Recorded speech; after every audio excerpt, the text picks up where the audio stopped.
मधुराधिपतेरखिलं मधुरं गोपीमधुरा लीला मधुरा युक्तं मधुरं मुक्तं मधुरं दृष्टं मधुरं शिष्टं मधुरं मधुराधिपतेरखिलं मधुरं गोपा मधुरा गावो मधुरा यष्टिर्मधुरा सृष्टिर्मधुरा दलितं मधुरं फलितं मधुरं मधुराधिपतेरखिलं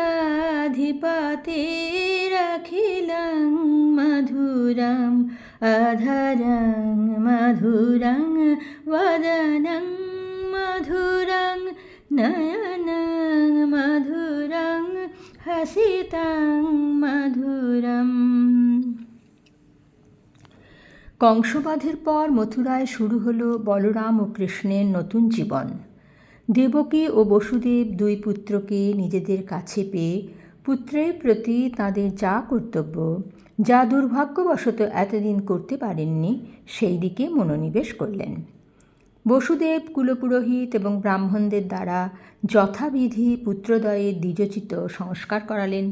পূজ্য গর্গসহ ব্রাহ্মণদের প্রচুর দক্ষিণা দিয়ে স্বর্ণ ও রেশমের মালায় সুসজ্জিত সবৎস গাভী দান করলেন। শ্রীকৃষ্ণ ও বলরামের জন্মলগ্নে মহামতি বসুদেব যে গাভীগুলি মানসিকভাবে ব্রাহ্মণদের দিয়ে রেখেছিলেন এবং যে গাভীগুলি অধার্মিক কংস হরণ করেছিলেন, সেগুলিও ব্রাহ্মণদের দান করলেন। অনন্তর রাম ও কৃষ্ণ দ্বিজত্ব প্রাপ্ত হয়ে যদুকুলাচার্য গর্গের কাছ থেকে গায়ত্র ব্রত গ্রহণ করলেন। এই ব্রত মূলত ব্রতচারীর দ্বারা পরপর অনুষ্ঠেয় তিনটি ব্রত। প্রথমটি গায়ত্র, এটি 3 দিন ধরে পালনীয় এবং গায়ত্রী মন্ত্র শিক্ষার এটি প্রস্তুতি পর্ব। দ্বিতীয় ব্রতটি হল প্রাজাপত্য, এটি যতদিন পর্যন্ত না বেদপাঠ শিক্ষা শুরু হয় ততদিন করণীয়। এবং তৃতীয়টি হল ব্রাহ্মব্রত, এটি বেদপাঠ শিক্ষা সমাপন পর্যন্ত পালনীয়। এরপর যদিও ভগবান রাম ও কৃষ্ণ অন্য নিরপেক্ষ হয়ে সকল বিদ্যার শুদ্ধ আকর, তথাপি সর্বজ্ঞ এবং জগদীশ্বর রাম ও কৃষ্ণ সকল মানুষের কাছে দৃষ্টান্ত স্থাপনের নিমিত্ত গুরুকুলে বাস করে বিদ্যা অর্জনের জন্য উজ্জয়িনীতে বাসকারী কাশবংশোদ্ভূত সন্দীপন পুত্র সান্দীপনির নিকট গমন করলেন। অথ গুরুকুলে বাসম ইচ্ছন তাবুপজগমতু কাশ্যং সান্দীপনিং নাম ह्यवन्तिपुरवासिनम्। যশোদা ও নন্দের মতো দেবকী ও বসুদেবেরও রাম ও কৃষ্ণের প্রতি ছিল স্বার্থহীন বাৎসল্য স্নেহ।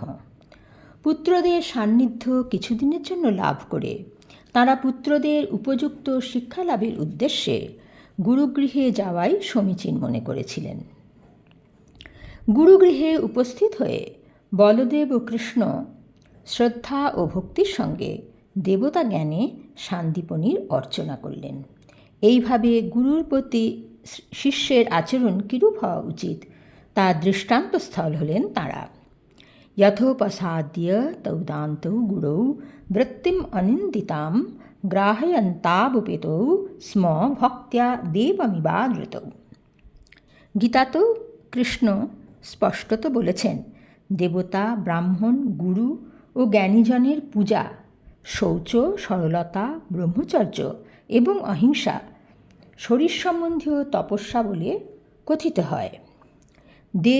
দেবদ্বিজ গুরু প্রাজ্ঞ পূজনং শৌচম আর্জবম ব্রহ্মচর্যম অহিংসা চ শারীরং তপ উচ্যতে।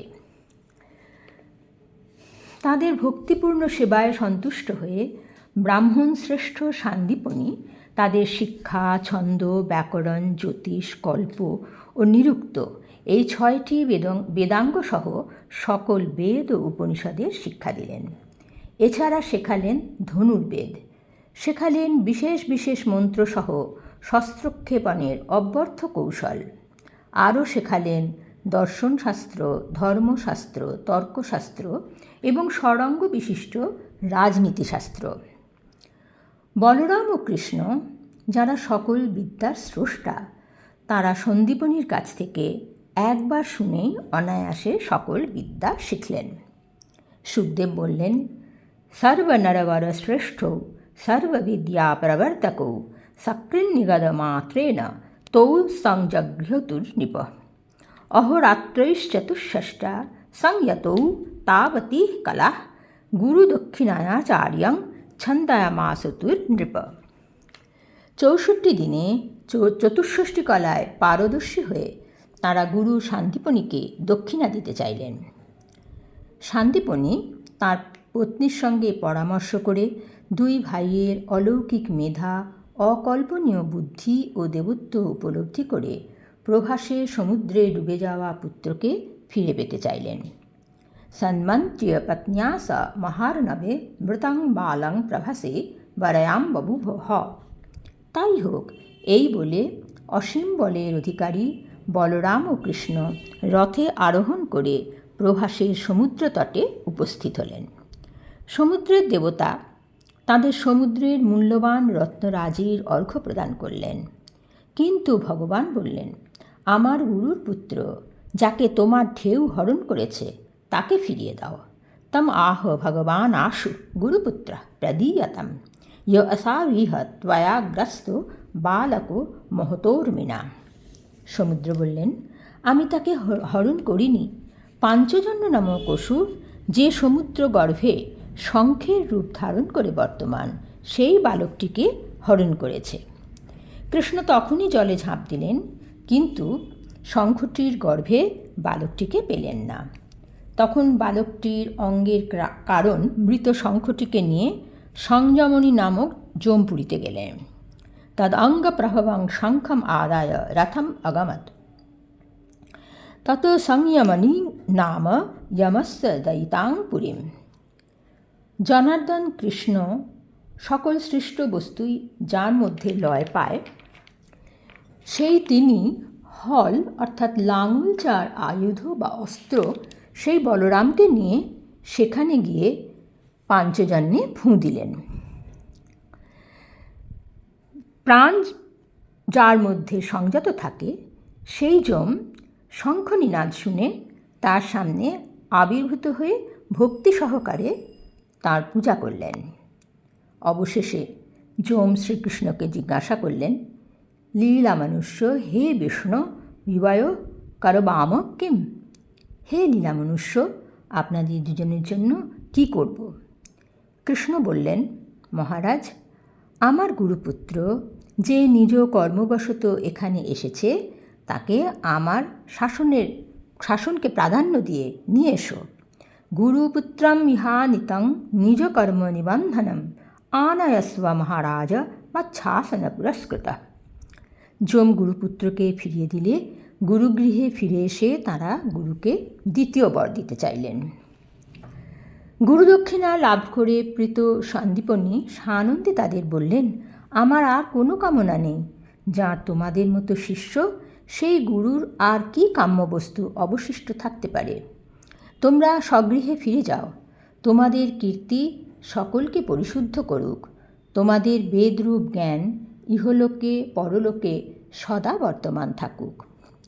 গুরুর দ্বারা অনুজ্ঞাত হয়ে বায়ুর ন্যায় গতিমান এবং মেঘের মতো শব্দকারী রথে চড়ে তাঁরা মথুরায় ফিরলেন। এতদিন তাদের না দেখতে পেয়ে মথুরাবাসীরা মুহ্যমান ছিলেন। তাঁরা ফিরে আসাতে লব্ধধন ফিরে পাওয়ার মতো তাঁরা আনন্দ সাগরে ভাসলেন। বিদ্যালাভ শেষে গুরুদক্ষিণাদানের পরিপ্রেক্ষিতে শ্রীকৃষ্ণ ও বলরামের দ্বারা মৃত শরীরে প্রাণ সঞ্জীবনের যে কাহিনী ভগবান ব্যাসদেব বর্ণনা করেছেন, সেই কাহিনীর মধ্যে নিহিত রয়েছে ঋষি ব্যাসদেবের সত্যদর্শনের দ্বারা উপলব্ধ সৃষ্টির রহস্য। গীতায় শ্রীকৃষ্ণের শঙ্খের নাম বলা হয়েছে পাঞ্চজন্য, অর্থাৎ পঞ্চজন থেকে যা উদ্ভূত। এখানে শ্রীকৃষ্ণ যে শঙ্খটিকে সমুদ্রগর্ভ থেকে তুলে আনলেন সেটিও পাঞ্চজন্য। সমুদ্র গর্ভে সান্দীপনী পুত্রের প্রাণ শক্তির আধার পাঞ্চজন্য শঙ্খটি নিহিত ছিল। সৃষ্টির পূর্বে কারণ শূন্যেই জগৎ লীন হয়ে থাকে। পাঞ্চজন্য শঙ্খটিকে বলা হয়েছে অসুর। অসুর শব্দটি দানব অর্থে রূঢ় হলেও এটির যৌগিক অর্থ হল যার মধ্যে আছে অসু বা প্রাণ। যেমন মধুর বলতে বোঝায় যাতে মধু বা মিষ্টত্ব আছে, ঠিক একইভাবে প্রত্যয়যুক্ত অসুর শব্দটি বোঝায় যাতে প্রাণ থাকে। পাঞ্চজন্য শঙ্খটি এই প্রাণের আধার মাত্র। যেমন জীব শরীরটি প্রাণের আধার, কিন্তু মৃত শরীরে প্রাণ থাকে না। এই জড় জগতেও প্রাণ ছাড়া পঞ্চজন অর্থাৎ আকাশ, বাতাস, জল, মাটি, আগুন ও পঞ্চ ইন্দ্রিয়রূপ পঞ্চজন কিছুই প্রকটিত হয় না। নিদ্রিত মানুষের কাছেও এগুলি অর্থহীন। মৃত্যু চিরনিদ্রা। কালের ঢেউয়ে পরলোকগত জীব কর্মফল ভোগ শেষ হলে আবার তার প্রাণশক্তিকে ফিরে পায়। কর্মফলবশত মৃত গুরুপুত্রের জড় আধারে শ্রীকৃষ্ণ ফুঁ দিয়ে প্রাণশক্তি ভরে দিয়েছিলেন, সে জীবন ফিরে পেয়েছিল। সৃষ্টির পূর্বে এই জগৎ থাকে অব্যক্ত। জনার্দন অর্থাৎ সকল জাতবস্তুকে যিনি নিজের মধ্যে সংহরণ করে সংযত রাখেন, জগতের ঈশ্বর সেই নারায়ণ যখন তাঁরই সংকর্ষণ শক্তিস্বরূপ হলধর বলরামের সঙ্গে যুক্ত হয়ে তাঁর পাঞ্চজন্য শঙ্খে ফুঁ দেন, তাঁর সংযমনী শক্তিকে বাইরে প্রকাশ করবেন বলে, তখন প্রাণ বীজ বপনকারী শ্রীকৃষ্ণের যোগমায়া শক্তির সাহচর্যে জড় প্রকৃতিতে রজগুণের স্ফুরণ হয়, ফুটে ওঠে বিশ্বচরাচর। শ্রীকৃষ্ণের দিব্য চৈতন্যের স্পর্শবর্জিত হয়ে মথুরাবাসীরাও মৃতপ্রায় হয়েছিলেন। শ্রীকৃষ্ণের মথুরাপুরীতে আবির্ভাবের সঙ্গে সঙ্গে তাঁদেরও মৃতপ্রায় দেহপুরীতে প্রাণ প্রাচুর্য সঞ্চারিত হয়েছিল। নব আনন্দে উজ্জীবিত হয়েছিলেন মথুরাবাসীরা। সমানন্দন প্রজা সর্বা দৃष्ट्वा রামজনার্দনং অপশান্ত্यो বৌহ হানি নষ্টলব্ধ ধনাইব। আসুন সকল প্রাণের প্রাণ শ্রীকৃষ্ণের নাম সংকীর্তন করি। হরে কৃষ্ণ কৃষ্ণ কৃষ্ণ হরে হরে, হরে রাম রাম রাম হরে হরে, হরে কৃষ্ণ কৃষ্ণ কৃষ্ণ হরে হরে, হরে রাম রাম রাম হরে হরে, হরে কৃষ্ণ কৃষ্ণ কৃষ্ণ হরে হরে, হরে রাম রাম রাম হরে হরে।